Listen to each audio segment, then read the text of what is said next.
अगर पूरी दुनिया डूब रही हो और सिर्फ एक बच्चा इंसानियत बचा सकता है तो क्या एक माँ अपने ही बच्चे की कुर्बानी दे पाएगी? वेलकम डियर रॉकर्स, कैसे हैं आप सभी? तो कहानी की शुरुआत में हम एक अपार्टमेंट बिल्डिंग के रूम में अना को सोते हुए देखते हैं, जो कि अपने जाइन नाम के प्यारे से 5 साल के बच्चे के साथ रहती है। जाइन सुबह के वक्त अपनी माँ को लगातार जगा रहा होता है क्योंकि उसे करनी है स्विमिंग, मगर अना उसको स्विमिंग करने नहीं देती, तो वो बेड पर ही स्विमिंग जैसे करके यूं ही खेलकर बड़ा खुश होता है। दोस्तों, अना की बात करूं तो वो एक सिंगल मदर है जिसका पति कहाँ है और क्या है उनके बीच की रिलेशनशिप, ये सब आगे मूवी में पता चलेगा। लेकिन किसी वजह से अना जाइन को स्विमिंग नहीं करने देती, पता नहीं क्यों। साथ ही जाइन चाहता है कि उसकी माँ आज काम पर ना जाए, इसीलिए वो अपनी माँ से कहता है कि आज आप छुट्टी ले लो और पूरा दिन मेरे साथ खेलो ना। लेकिन अना जल्दी से उठकर नाश्ते की तैयारी करने लग जाती है। इस दौरान दोस्तों उसे पता चलता है कि बाहर बहुत ही तेज बारिश है, तो अब वो जॉब पर जाने का अपना इरादा बदल लेती है। इसी बीच जाइन अना से उसका आईपैड मांगकर एक ड्राइंग बनाता है। तभी अना को आता है उसकी माँ का फोन, जो कि अना का हालचाल पूछने के लिए कॉल की थी। तो माँ का फोन करने के बाद दोस्तों अचानक से वो देखती है कि उसके घर में पानी भर रहा है, जो कि सामने की खिड़की से आ रहा है। और यहाँ मैं आपको एक चीज बता दूं दोस्तों, अना इस अपार्टमेंट की 3री मंजिल पर रहती है। आश्चर्य यार, जहाँ से बाहर खिड़की के जरिए देखने पर चारों तरफ पानी ही पानी मौजूद है। मतलब दोस्तों फ्लड यानी कि बाढ़ आ चुकी है। बाहर लगातार पानी बहता जा रहा होता है और अना के घर में भी तेजी से पानी भर रहा होता है। फिर अना जल्दी से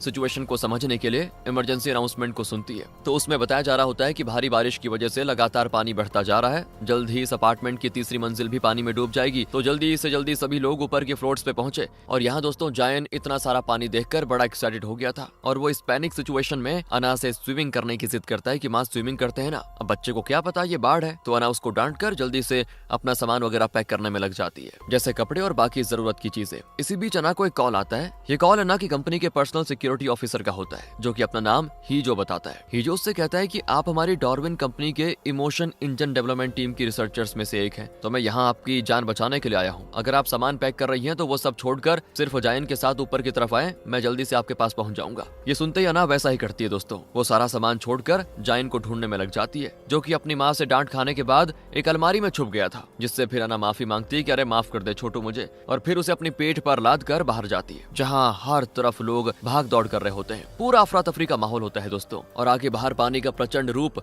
और मौत का मंजर देखकर अना जल्दी से सीढ़ियों की तरफ भागती है, क्योंकि जाहिर है दोस्तों ऐसे में लिफ्ट तो काम करेगी नहीं। अना देखती है कि सीढ़ियों पर लोग आगे नहीं बढ़ रहे हैं, वहाँ पर हद से ज्यादा भीड़ होने के कारण सभी अटके होते हैं। तो अना जल्दी से जाइन को लेकर पीछे के रास्ते से सीढ़ियों पर चढ़ती है। अब यहाँ इस पानी को देखकर जाइन कहता है कि माँ अच्छा हुआ आपने मुझे रोक लिया, इस पानी में तो मैं डूबी जाता, मुझे नहीं पता था कि बाहर इतना सारा पानी है। खैर दोस्तों अना 2 फ्लोर्स तक चढ़ जाती है, जिस दौरान वो देखती है कि कैसे लोग चीख चिल्ला रहे हैं, अपनी जान बचाने के लिए भाग रहे हैं और पानी में कई लोगों की लाशें भी तैर रही है। तो अना जब आगे की फ्लोर की सीढ़ी पर पहुंचती है ना, तो वहाँ पे बहुत सारा कबाड़ मतलब की भारी सामान रखा होता है। आगे जाने का रास्ता ब्लॉक होता है। तो अना बाउंड्री पर चढ़कर जाने की कोशिश करती है, लेकिन वो फिसल कर गिरने से बाल बाल बचती है बेचारी। अब इस सामान को हटाना या आगे जाना मुमकिन नहीं था। तो अना उस फ्लोर की मेन सीढ़ियों की तरफ जाती है, जहाँ वो देखती है कि इस फ्लोर में भी लोग घबराए हुए हैं और भागने की कोशिश कर रहे हैं। तो यहाँ अना जब ये सब देख रही होती है, तभी अचानक से उसको एक आवाज आती है। ही जो आ चुका था दोस्तों, वही कंपनी वाला, वो अभी अना को ढूंढ ही रहा है और अना का नाम लेकर बुलाने की वजह से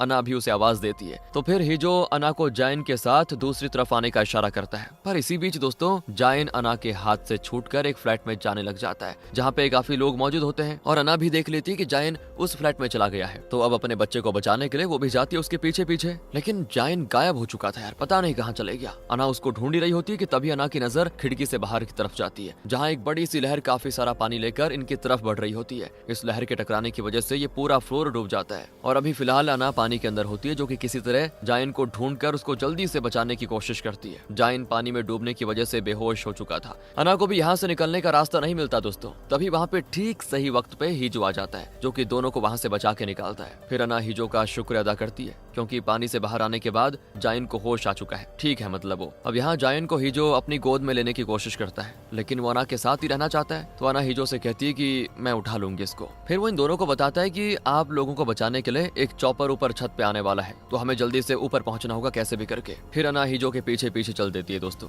जहाँ सीढ़ियों पर वो हीजो से सवाल भी करती है कि ये पानी नमकीन था, जाहिर है ये बारिश का पानी तो है नहीं। तब हीजो कहता है कि अभी 3 घंटे पहले एक एस्ट्रॉइड आकर अंटार्कटिका से टकरा गया, जिससे सारी बर्फ पिघल गई और फिर इस तबाही की शुरुआत हो गई। जापान तो अभी तक आधा डूब चुका है, जल्दी कोरियन भी डूबने वाले हैं। तो अना सवाल करती है कि इस बारे में साइंटिस्ट या बाकी लोगों को नहीं पता था क्या? हीजो कहता है पता था, मगर वो ना तो इसको रोक सकते थे और ना ही किसी को बचा सकते थे, इसीलिए उन्होंने इस बारे में किसी को नहीं बताया। बाकी बस ये समझ लो कि आज दुनिया और इंसानियत का आखिरी दिन है। अना कहती कि यार ऐसा अगर है तो मुझे बचाने क्यों आ गए तुम? तो हीजो जवाब देता है कि आप एरी गैरी एआई डेवलपमेंट कंपनी में काम नहीं करती, बल्कि आप यूएन के डार्विन रिसर्च सेंटर का हिस्सा हैं। आपने और आपकी बॉस ने मिलकर एआई के लिए इमोशन इंजन बनाया, मतलब आपने एआई के अंदर इमोशन डाले। तो आपको बचाना और शेल्टर होम तक पहुंचाना मेरी जिम्मेदारी है, खासकर को तब जब आपकी बॉस और उनका बच्चा दोनों ही लापता हो। शायद वो इस पानी में कहीं डूब गए हो और शेल्टर में पहुंचने के बाद आपको बताया जाएगा कि आपको आगे क्या करना है, क्योंकि डार्विन रिसर्च सेंटर मानवता को बचाने की कोशिश कर रहा है। रिसर्च टीम ने इंटेलिजेंस और प्रजनन क्षमता डालकर सिंथेटिक इंसान को बना तो दिया, लेकिन उसके अंदर इमोशन डालने का काम आपका है, क्योंकि आपने इमोशन इंजन बनाया है। साथ ही ये सारी चीजें आपको पहले से पता थी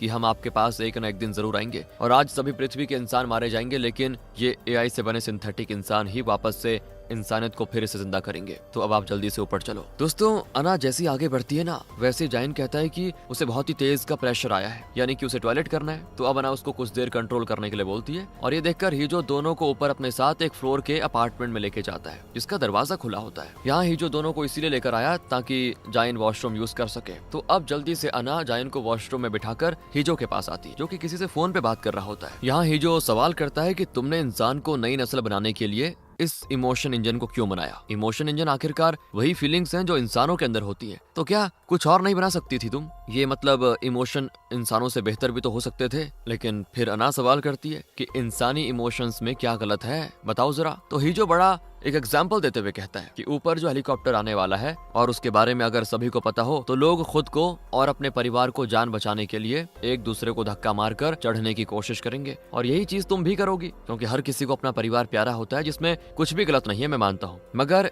इंसानी इमोशन झूठे होते हैं। इंसान वक्त आने पर अपनी इंसानियत ही भूल जाता है। मैं तो बस यही देखना चाहता हूँ कि तुम आखिर में करोगी क्या तुम भी उन्हीं इंसानों की तरह हो जो ऐसी सिचुएशन में सिर्फ अपने परिवार को बचाने की सोचते हैं, या फिर तुम्हारे अंदर कोई दूसरी क्वालिटी है, बताओ। बचपन में मेरी माँ ने भी मुझे एक एक्सीडेंट के वक्त छोड़ दिया था मरने के लिए, क्योंकि उसे अपनी जान बचानी थी। तो वो चीज मुझे आज तक याद है, इसलिए मुझे इंसानों को ऐसी घड़ी में फैसला करते देखकर बहुत अच्छा लगता है। दोस्तों इस तरह ये दोनों बातें कर रहे होते हैं तो हीजो देखता है कि पूरे फ्लोर पर गैस की पाइपलाइन से गैस लीक हो रही है। तो वो जल्दी से अना और जायन को लेकर वहां से निकलता है, मगर गैस की वजह से सभी तरफ धमाका हो रहा था और अब ये लोग सीढ़ियों तक नहीं जा सकते थे। ये देखकर हीजो जल्दी से बाउंड्री पर चढ़कर ऊपर के फ्लोर पे चढ़ जाता है और फिर वो अना से जायन को उसको देने के लिए कहता है। इसी दौरान दोस्तों अना बाउंड्री से फिसलकर पानी में गिर जाती है, मगर जायन को हीजो ने पकड़ के रखा हुआ था। अना पानी में डूब रही थी तो तभी उसे वो पल याद आता है जब वो अपने पति और जायन के साथ गाड़ी में कहीं घूमने जा रही थी। उस दौरान दोस्तों इनकी कार का एक्सीडेंट हो गया था और कार पानी में गिर गई, जिसके बाद अना तो तैरकर ऊपर आ चुकी थी, लेकिन अना का पति का पैर वहीं फंस गया था। तो वो अना को इशारा करता है कि पहले जायन को बचाओ। अना ठीक ऐसा ही करती है, लेकिन फिर इसके बाद अना का पति मर जाता है दोस्तों। इसीलिए अना कभी जायन को स्विमिंग करने नहीं देती थी, यही रीजन था। खैर प्रेजेंट में आ जाते हैं। अना पानी में तैरकर किसी तरह ऊपर तो आ जाती है फ्लोर में, जिसे फिर हीजो आवाज देकर ऊपर के फ्लोर में जल्दी आने के लिए कह देता है। अभी ये दोनों दोस्तों 18वें फ्लोर पर पहुंचे होते हैं और इनको जाना है 30वें फ्लोर पे। अना जब ऊपर सीढ़ी चढ़ रही होती है तो उसे लिफ्ट से एक बच्ची की आवाज आती है, जिसका नाम होता है जिसो। जिसो बेचारी लिफ्ट में फंस गई थी। अब अना लिफ्ट का दरवाजा खोलकर बाहर निकालने की उसे कोशिश करती है, लेकिन कोई फायदा होता नहीं, क्योंकि पानी की तेज लहर अचानक से आने की वजह से जिसो मारी जाती है दोस्तों, और अना किसी तरह पानी में तैरते तैरते ऊपर के फ्लोर तक पहुंच जाती है, जहां हीजो उससे कहता है कि देखो जायन को क्या हो गया है। और यहाँ ठंड की वजह से जायन थोड़ा कांप रहा था। अब हीजो तो चाहता था कि कैसे भी करके 30वें फ्लोर तक पहुंचा जा सके, लेकिन अना अपने बच्चे को होश में लाने की पूरी कोशिश में लगी होती है। वो उसको लेकर दोस्तों एक ओल्ड कपल के फ्लैट में घुस जाती है और यहाँ पे अना से हीजो एक बहुत ही अजीब बात बोलता है कि तुम चाहो तो जायन के डेटा का बैकअप लेकर उसे फिर से आज सुबह के जैसा बना सकती हो। और ये बात सुनकर अना बड़ा गुस्सा करती है। अब इसका मतलब क्या है दोस्तों, आगे पता चलेगा। दरअसल अना और उसकी बॉस ने मिलकर इमोशन इंजन बनाया था। दोनों ने उस इमोशन इंजन और एआई का इस्तेमाल करके 2 बच्चे बनाए, जिसमें से एक को अना की बॉस ने रख लिया और एक को अना को रखना पड़ा, जो कोई और नहीं दोस्तों बल्कि जायन है। अना ने इमोशन इंजन के जरिए जायन नाम के इस सब्जेक्ट को बनाया, जिसे वो अपने पति की मौत के बाद अपने पास नहीं रखना चाहती थी। लेकिन फिर वक्त के साथ जायन से कोई रिश्ता नाता न होते हुए भी वो उसकी माँ बन गई। प्यार हो गया दोनों में, माँ बेटे वाला। हालांकि अना को उसकी बॉस ने ये बताया था एक बार कि देख लेना, एक न एक दिन रिसर्च सेंटर के लोग जायन को और जो बच्चा मेरे पास है उसको लेने के लिए जरूर आएंगे, क्योंकि आगे भी कई सारी रिसर्च करनी है इन पे। तो अना को पता था दोस्तों कि एक न एक दिन ऐसा जरूर आएगा जिस दिन जायन उससे दूर हो जाएगा। लेकिन क्योंकि जायन के साथ वो इतने टाइम से रही तो दोनों के बीच में एक बॉन्ड बन गया स्ट्रॉन्ग वाला, माँ बेटे का। और अभी वो जायन को गर्म पानी पिलाकर उसे ठीक करती है। जायन की हालत नॉर्मल होने के बाद अना देखती है कि बारिश बंद होकर धूप निकल गई है, और ये देखकर हिजो बड़ा खुश होता है। उसे लगता है कि सब कुछ नॉर्मल हो गया। अब हिजो अना से कहता है कि डार्विन रिसर्च सेंटर इंसानों की नई नस्ल को बना रहा है ताकि इंसानियत पृथ्वी से विलुप्त न हो जाए। तो मैं तुम्हें एक चीज बता दूं कि तुम्हें जायन को शेल्टर में ही छोड़कर आगे अकेले जाना होगा। जो चीज जानकर अना खुश नहीं होती दोस्तों, पर वो कुछ बोलती भी नहीं है। इसी दौरान दोनों देखते हैं कि बारिश दोबारा से शुरू हो चुकी है और अब पानी और भी तेजी से आ रहा है। ये देखकर हिजो तुरंत जायन और अना को लेकर वहाँ से भागता है। इस फ्लैट में रह रहे बुजुर्ग कपल को अना थैंक यू बोलकर चली जाती है। बाकी इस कपल ने अपनी मौत को एक्सेप्ट कर लिया था दोस्तों। काफी तेजी से बाकी फ्लोर्स पर भी पानी भर रहा होता है। अब ऊपर जाते वक्त एक फ्लोर पर अना एक प्रेग्नेंट औरत को देखती है जिसकी डिलीवरी होने वाली है। उस औरत का पति अना से मदद मांगता है, मगर अना मजबूर है दोस्तों उसकी मदद किए बिना माफी मांगकर ऊपर की तरफ बढ़ जाती है। पर अना 29वें फ्लोर पर जाकर रुक जाती है, जहाँ वो हिजो से सवाल करती है कि जायन को छोड़ना जरूरी है क्या, मतलब कोई और रास्ता नहीं है क्या। वो इसीलिए कह रही है दोस्तों क्योंकि वो जायन को छोड़ना नहीं चाहती। अब तो हिजो उसको समझाता है कि ये तुम पहले से जानती थी कि एक दिन ऐसा जरूर आएगा जिस दिन जायन तुमसे अलग हो जाएगा। जानती थी ना, बॉस ने भी बताया था, और तुम्हारी ही तरह तुम्हारी बॉस ने भी अपने बच्चे के साथ भागने की कोशिश की और वो मर गई। अब सिर्फ जायन इंसानों की आखिरी उम्मीद है। साथ ही तुमने इसे बनाया है तो तुम ही इसे सक्सेस कर सकती हो। हिजो की बात मानकर जैसे वो 30वें फ्लोर पर अना पहुंचती है ना, वैसे ही जायन को उससे अलग कर दिया जाता है। ये लोग जायन की बॉडी को काट कर उसके अंदर का सारा डेटा बैकअप में ले लेते हैं। और ये सब कुछ देखकर जायन हेलीकॉप्टर से आए लोगों से भीख मांगता है कि मुझे मत करो ऐसा कुछ। तभी चॉपर से आया वो आदमी अना से कहता है कि तुम्हें सच में लगता है क्या कि यहाँ कोई शेल्टर होगा? कोई शेल्टर वेल्टर नहीं है। और उसके इतना कहते ही हिजो को भी गोली मार दी जाती है। बेचारी अना बहुत रोती है दोस्तों। क्या करती, क्योंकि उसे कहीं न कहीं पता था कि ये मेरी गलती है, मुझे आना ही नहीं चाहिए था इतनी ऊपर 30वें फ्लोर तक। लेकिन अब अना को बताया जाता है कि यहाँ से आगे तुम ही जा पाओगी, बाकी सारे इंसान मारे जाएंगे। पृथ्वी के पानी में डूबने के दौरान 7 अलग अलग जगहों से रॉकेट स्पेस में छोड़े जाएंगे, जिसमें तुम्हारे साथ बाकी के 49 रिसर्चर्स होंगे जिन्होंने लैब में इंसानी शरीर तो तैयार कर लिया है, लेकिन उसमें इमोशन तुम ही डाल सकती हो। तुमने ही कहा था कि एक इंसान में इमोशन डालने के लिए उन्हें जायन की जरूरत पड़ेगी। तो इस तरह दोस्तों जायन का सारा डेटा एक बॉक्स में करके अना के साथ स्पेस में भेज दिया जाता है। इस रिसर्च टीम का मकसद है इंसानियत को विलुप्त होने से बचाना, क्योंकि अगले कुछ ही मिनट्स में हजारों उल्कापिंड पृथ्वी पर बरसकर नष्ट कर देंगे सब कुछ। अब ये सब होने के साथ कहानी एक अलग सा मोड़ लेती है। अना अपनी टीम से बताती है कि उसने बच्चा तो बना लिया, लेकिन अब वो माँ को सब्जेक्ट बनाकर टेस्ट करेगी जब तक उसमें इमोशन नहीं आ जाते। फिर ये लोग इस माँ के लिए एक सिमुलेशन चलाएंगे जिसमें बच्चे को माँ से अलग कर दिया जाएगा और माँ को अपने बच्चे को अलग अलग मुसीबत में जाकर सामना करके ढूंढना होगा। जितनी बार वो फेल होगी उतनी बार ये लूप फिर से रिपीट होगा, और ये तब तक चलता रहेगा जब तक माँ अपने बच्चे को ढूंढ नहीं लेती। अगर उसने ढूंढ लिया तो इंसानी माँ बच्चे की AI की इंटेलिजेंस और इंसानी इमोशन से बने इंसानों की नई नस्ल तैयार हो जाएगी। और अगर माँ बच्चे को नहीं ढूंढ सकी तो इंसान पूरी तरह से विलुप्त हो जाएंगे। ये सारी चीज जब अना बता रही होती है तो उस दौरान दोस्तों उल्कापिंड इनके रॉकेट से भी टकरा जाता है, और इससे जाहिर है अना की जान चली जाती है। लेकिन सीन कट होता है और हमें अना को उसके घर में सोते हुए दिखाया जाता है। दोस्तों मैं आपको पहले बता दूं, ये कहानी थोड़ी सी कंफ्यूज जरूर रहेगी,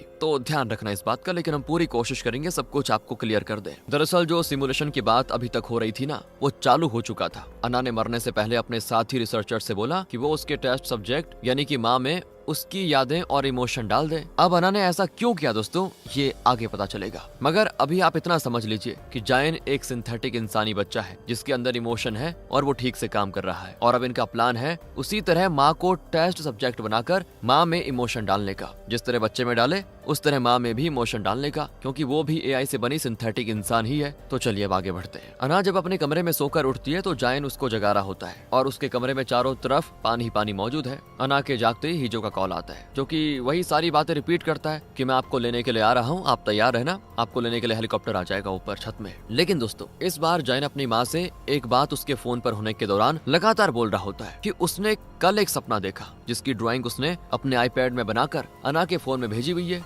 अपनी माँ को बताता है वो। लेकिन यहाँ पे अना जायन को डांट देती है और वो अलमारी में जाकर बैठ जाता है छुप के, जिसे जाकर अना कहती है कि मैंने तुम्हें गलती से डांट दिया बेटा, मुझे माफ कर दो, हमें यहाँ से चलना होगा क्योंकि बहुत बड़ी दिक्कत हो चुकी है बाहर। अब अना को ये याद जरूर था कि उसे हीजो से अपने बच्चे को बचा कर रखना होगा, क्योंकि फिलहाल अना को ये लग रहा है कि हीजो भी उन हेलीकॉप्टर वालों से मिला हुआ है और वो मेरे बच्चे को नुकसान पहुंचाएंगे। ये है अना की मेंटेलिटी अभी। लेकिन अभी इस लूप में दोस्तों हीजो भी आ जाता है, जिसके पास पहुंचने से पहले अना जायन को पीठ पर लादकर बाउंड्री पर चढ़कर ऊपर जाने की कोशिश करती है, लेकिन इसमें वो पानी में गिर जाती है। फिर किसी तरह जायन के साथ पानी से निकलती है। इसके बाद वो जायन को ऊपर की मंजिल पे चढ़ा देती है, फिर खुद किसी तरह ऊपर आती है, मगर जायन अब वहाँ पे नहीं होता, पता नहीं कहाँ खो गया यार। अब इस पॉइंट पर दोस्तों हीजो उसके पास आता है और जायन की फोटो दिखाते हुए कहता है कि जिसे तुम ढूंढ रही हो क्या ये वही है, क्योंकि उसने जब जायन जा रहा था उस समय उसकी फोटो ले ली थी। अब वो अना को दिखाकर कहता है कि क्या यही तुम्हारा बच्चा है। अना भी वो देखकर हाँ कहती है और जल्दी से अपने बच्चे को ढूंढने के लिए जाती है। जिस दौरान दोस्तों वो किसी तरह हीजो से पीछा छुड़ाकर पानी में कूद जाती है। दरअसल ये लूप बार बार अना के साथ रिपीट हो रहा है। हम अना की टी शर्ट में नंबर को बदलते हुए देखते हैं, जो समय के साथ लूप्स को दर्शाता है। मतलब जितनी बार अना जायन को ढूंढने में नाकाम हुई उतनी बार ये लूप चला। तो अब मैं आपको सीधा बिना रुके पूरा लूप बताऊंगा। बाकी दोस्तों आप अना की टी शर्ट देखकर समझ जाना कि वो लूप नंबर है। तो अब पानी में कूदने के बाद अना जल्दी से दूसरी मंजिल में पहुंच जाती है, जहां उसे वही लिफ्ट से जीसू की आवाज आती है। वही लड़की दोस्तों। इस बार अना जीसू की मदद करना तो चाहती है और वो एक डंडे को तोड़कर लिफ्ट खोलने जाती है, जिस दौरान वो कुछ लड़कों को देखती है जो कि इस बाढ़ के वक्त लोगों को लूट रहे होते हैं। मगर इस समय अना उनको नजरअंदाज कर देती है और वो उस डंडे की मदद से बड़ी मुश्किल से जीसू को लिफ्ट का दरवाजा खोलकर बाहर निकालती है। और यहाँ पे एक चीज नोटिस करना दोस्तों, अना के अंदर दूसरों के लिए भी फीलिंग्स आ रही है, दूसरों को बचाने के लिए। पहले वाले कई लूप्स में वो जीसू को बचाने में फेल हुई, लेकिन फिर इस लूप में वो उसे बचा लेती है। तो जीसू अब अपने दादा दादी के पास जा रही होती है, जिस पर अना उसे बचाने के बाद उससे कहती है तुम ऊपर की तरफ बढ़ो, तुम्हारे दादा दादी वहीं पर होंगे। अना साथ ही जीसू को अपने बेटे के बारे में बताती है कि उसका कद यह है, हुलिया ऐसा है, कहीं भी दिखे तो उससे कहना उसकी माँ उसे ढूंढ रही है। अब जीसू अना की बातें सुनकर कहती है कि जब मैं लिफ्ट में थी तो मैंने कुछ चोर लड़कों की आवाजें सुनी थी जो कि एक बच्चे को परेशान कर रहे थे,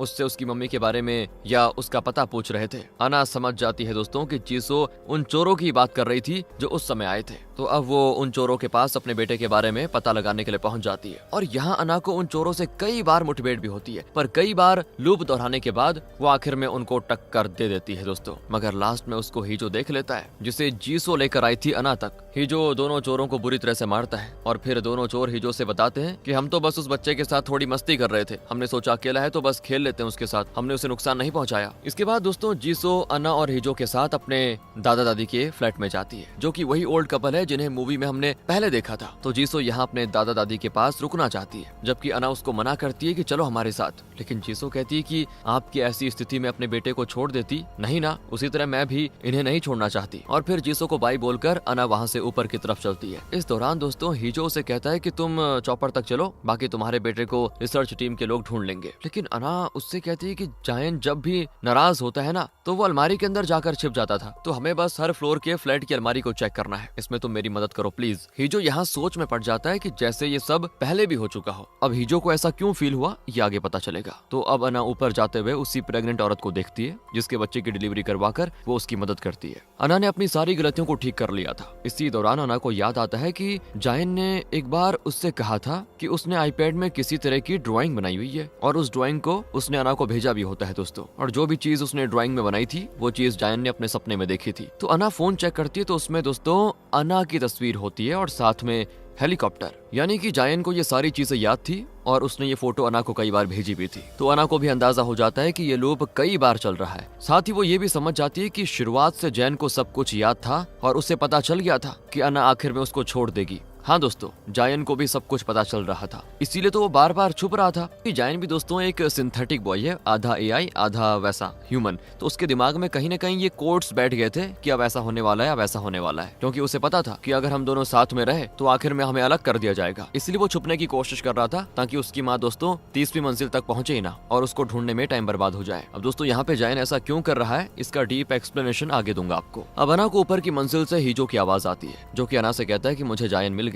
अना तुरंत वहां जाकर देखती दोस्तों, मगर ये तो अना को पकड़ने की चाल थी सिक्योरिटी टीम के लोगों और हीजो की। यहाँ जायन तो था ही नहीं। फिर अना को एक इंजेक्शन लगाकर उसे एक तरह से बेहोश कर दिया जाता है, जो कि बेहोशी की हालत में बड़बड़ाते हुए हीजो से कहती है कि देखना, ये लोग आखिर में तुम्हें भी मार डालेंगे, याद करने की कोशिश करो, हम पहले भी मिल चुके हैं। ये सुनते ही हीजो तुरंत सिक्योरिटी के लोगों से लड़कर अना को बचाता है दोस्तों। और फिर अना से पूछने पर उसे पता चल जाता है कि वो बस इस सिमुलेशन का हिस्सा है, जिसका अब बस एक ही मकसद है, अना को किसी भी तरह जायन तक पहुंचाना। और वो अना को बचाने के बाद उसका साथ देते हुए उस सिक्योरिटी वालों से लड़ते हुए 30वें फ्लोर तक पहुंच जाता है। इस दौरान भी दोस्तों अना और हीजो बार बार मरते हैं, कई बार मरते हैं और लूप रिपीट होता है। और अना का ये लूप 21,000 से ज्यादा बार रिपीट हो चुका है। 30वें फ्लोर की अलमारी में अना जब देखती है तो उसे उसमें जायन मिल जाता है, जिससे अना कई बार माफी मांगती है रोते हुए, क्योंकि उसने जायन को छोड़ दिया था। अब इस पर जायन धीरे से कहता है कि नहीं माँ, आपने मुझे छोड़ा नहीं था, बल्कि आपने मुझे यहाँ इंतजार करने के लिए कहा था। इसी के साथ दोस्तों हमें दिखाया जाता है कि जब रिसर्च सिक्योरिटी टीम के लोगों ने जायन को अना से दूर किया था, तब एक बार अना किसी तरह जायन के गले लग गई थी और उसने धीरे से उसके कान में कहा था कि जब भी तुम्हारी आंख खुले तो जल्दी से पीछे की अलमारी में जाकर छिप जाना बेटा, मैं वापस आकर तुम्हें ढूंढ लूंगी। बस दोस्तों, तो अभी तक जायन अपनी माँ का इंतजार कर रहा था, जिसे लेकर जब अना वहाँ से सिक्योरिटी के लोगों से दूर भागने की कोशिश करती है तो यहाँ जायन से मिलने के साथ ये लूप हो जाता है पूरा। और यहाँ पे हमें दिखाया जाता है कि जब अना को ले जाने वाले रॉकेट से कॉमेट टकराया तो उसमें अना घायल हो गई थी, और जब उसे बचाने लोग गए तो उनसे घायल पड़ी अना ने बोला कि मैं टेस्ट सब्जेक्ट बनूंगी, आप मेरी यादें और इमोशंस को टेस्ट सब्जेक्ट में डाल दें, मेरा बेटा सिमुलेशन में मेरा इंतजार कर रहा होगा, मैं उसे ढूंढकर उससे अपना किया हुआ वादा पूरा करना चाहती हूँ। हाँ दोस्तों, ये आइडिया अना का ही था कि वो पहले इमोशन इंजन की मदद से एक बच्चे को बनाएंगे, क्योंकि किसी बड़े को बनाने पर उसे तजुर्बे के जरिए सिखाकर इमोशन देने पड़ेंगे, मगर एक 5 साल के बच्चे को उसके जज्बात और फीलिंग्स के साथ बनाना आसान होगा। इसीलिए इन्होंने 2 बच्चों को बनाया। बाकी फिर उसके बाद क्या हुआ दोस्तों, वो तो आप जानते ही हैं। अना ने इस सिमुलेशन का टेस्ट सब्जेक्ट खुद को बनाया और आखिर में ये सिमुलेशन पूरा हुआ। इससे मानव जाति विलुप्त होने से बच गई लूप के खत्म होते ही। अब हम अना को रॉकेट में जायन के साथ देखते हैं, जो कि पृथ्वी की तरफ बढ़ रहे थे, जहां दोस्तों अब वापस से सब कुछ पहले जैसा हो रहा होता है। और ये दोनों इंसान की नई तरह की नस्ल की शुरुआत करेंगे, जिन्हें देखकर बचे हुए रिसर्चर्स और भी ऐसे सब्जेक्ट्स बनाकर मानवता को विलुप्त होने से बचा लेंगे। अब ध्यान से सुनना दोस्तों, मैंने ऐसा क्यों कहा कि इन्होंने मानव जाति को विलुप्त होने से बचा लिया, क्योंकि इस एक्सपेरिमेंट, इस सिमुलेशन का जो मेन मकसद था वो था किसी सब्जेक्ट में प्योर इमोशन डालना। और वो सब्जेक्ट बनने के लिए कौन तैयार हुई? अना, क्योंकि असली में तो मर गई थी, लेकिन उसने खुद का सिंथेटिक और एआई मिलकर बनाया। लेकिन उसमें वो पूरा देखना चाह रहे थे कि इमोशन सही तरीके से आ रहे हैं कि नहीं आ रहे हैं। इसीलिए दोस्तों, जो भी हमने पूरी मूवी में देखा वो रियल नहीं था, वो सिमुलेशन का पार्ट था, एक ट्रेनिंग का पार्ट था, जहाँ पर इसका मेन मकसद था अना को बार बार ऐसी सिचुएशन में डालना जहाँ पर वो डिसीजन ले, सोचे, इमोशन फील करे। और जो इसमें बच्चा था जायन, वो भी एक तरह का एजेंट था, क्योंकि वो भी आधा सिंथेटिक था, आधा एआई था। और जो हीजो था दोस्तों, उसकी कोई क्लैरिटी तो नहीं है, लेकिन उसको भी हम एक सब्जेक्ट मान लेते हैं। अब देखो, ये एक तरीके का कोई गेम था, जहाँ पर पूरे गेम का मकसद ये था कि अना बार बार सिचुएशन फील करे, डिसीजंस को लेके अब यहाँ पे ये करना है, यहाँ पे ये करना है। और जो अपना जायन था वो जानबूझ के छुप रहा था दोस्तों, क्योंकि जब वो अपनी माँ से बिछड़ेगा तभी तो अना बार बार सोच पाएगी, इसलिए वो जानबूझ के छुप जाता था। और फिर जो अपना हीजो है, ये जानबूझ के अना के पास जाता था कि तुम्हारे बच्चे को ढूंढना है, ताकि वो मतलब कैसे रिएक्ट करे, कैसे सोचे। यही इस पूरे सिमुलेशन का मेन मकसद था। और आखिर में वो पूरे अच्छे से सोच समझकर अपने बच्चे को बचा लेती है। तो इस तरह ये पूरा सफल हो गया, ये जो सिमुलेशन था। और